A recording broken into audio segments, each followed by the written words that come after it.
Hello everyone. Let's start our today's topic of the video, that is stupas.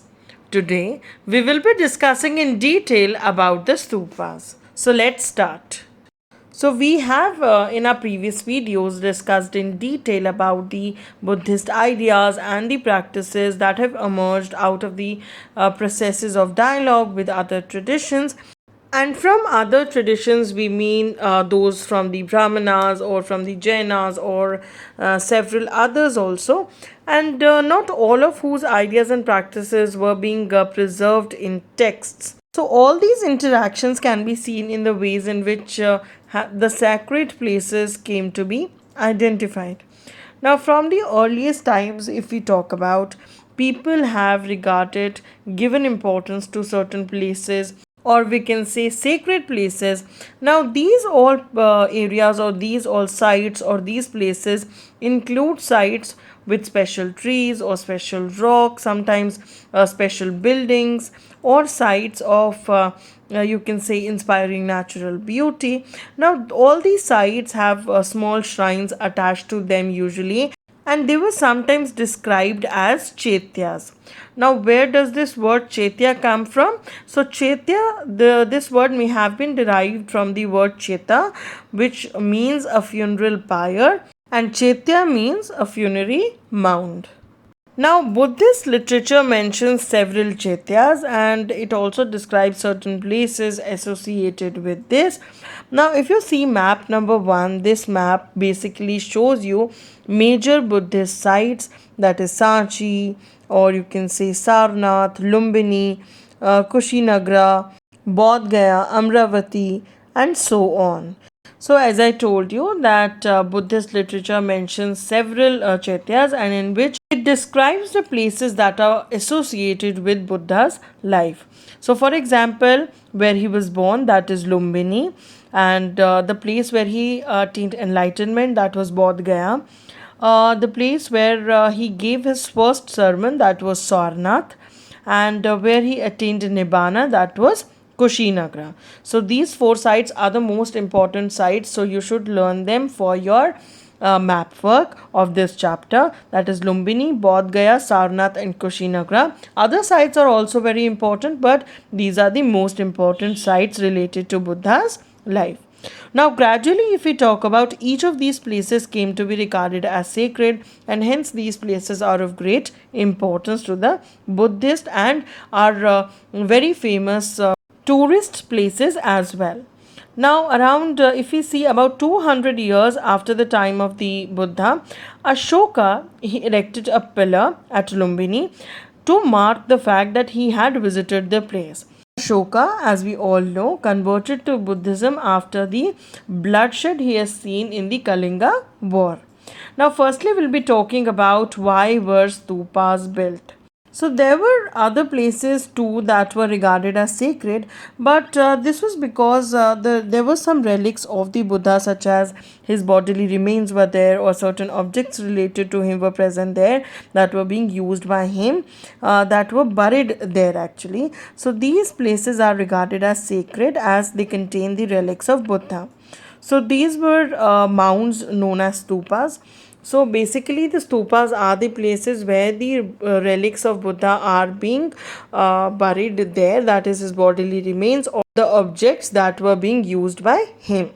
Now, the tradition of erecting a stupa or making a stupa, that may have been a pre-Buddhist practice, and it may also came to be associated with Buddhism, since they contained relics regarded as sacred.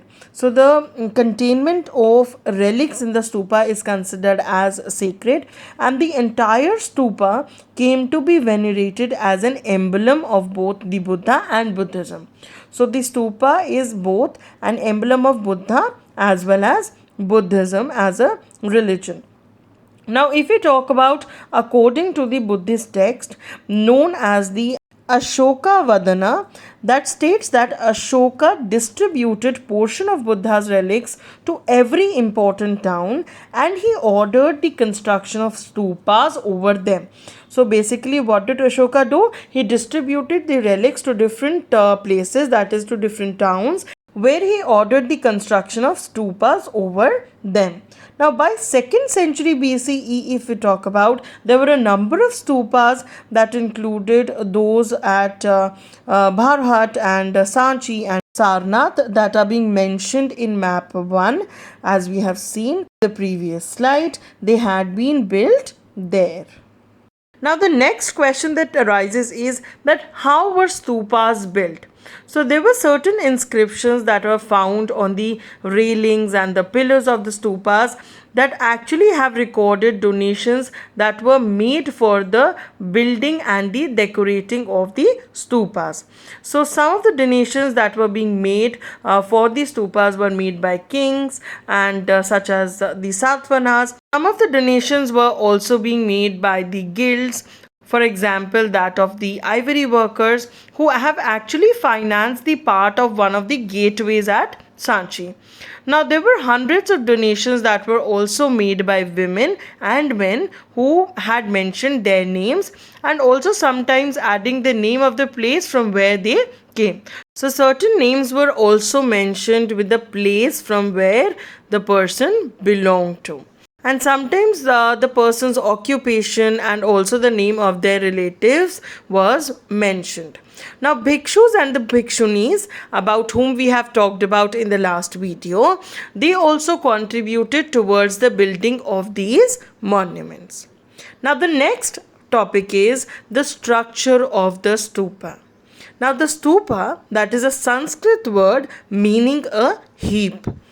It has originated as a simple semicircular mound of earth.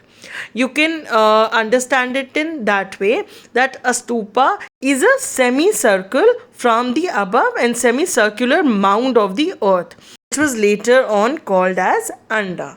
Now, gradually, if we talk about, it evolved into a more complex structure, which was balancing the round and the square shapes. Above the Anda was the Harmika. Harmika is a balcony-like structure which represented the abode of the gods, where the gods used to live, or you can say the house of the gods. Now, arising from the Harmika, was a mast that was called as Yashti. Yashti was often surmounted by a chhatri or a umbrella kind of a structure, and around the mound was a railing on which I told you the names of the people who had donated for the stupa. The names were mentioned, and the railing actually separated the sacred space from the secular world. So the concept of the railing was to separate the sacred place from the world. Now the early stupas at Sanchi, if we talk about, or Bharhat, they were plain except for the stone railing, and which actually resembled the bamboo or the wooden fence and the gateways. Now this was actually richly carved and installed at the 4 cardinal points. Now look at the figure 4.9 carefully. This figure shows you a votive inscription from Sanchi, and there are hundreds of similar inscriptions that have also found out at Bharhat and Amravati.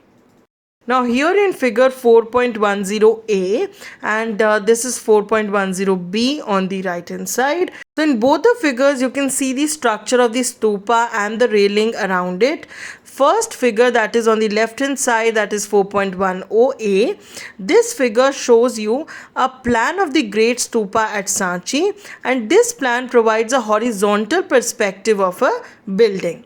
Now in figure 1.410b you can see an elevation of the great stupa. This is kind of a front picture of the stupa, and this elevation provides vertical perspective or the vertical view of the stupa.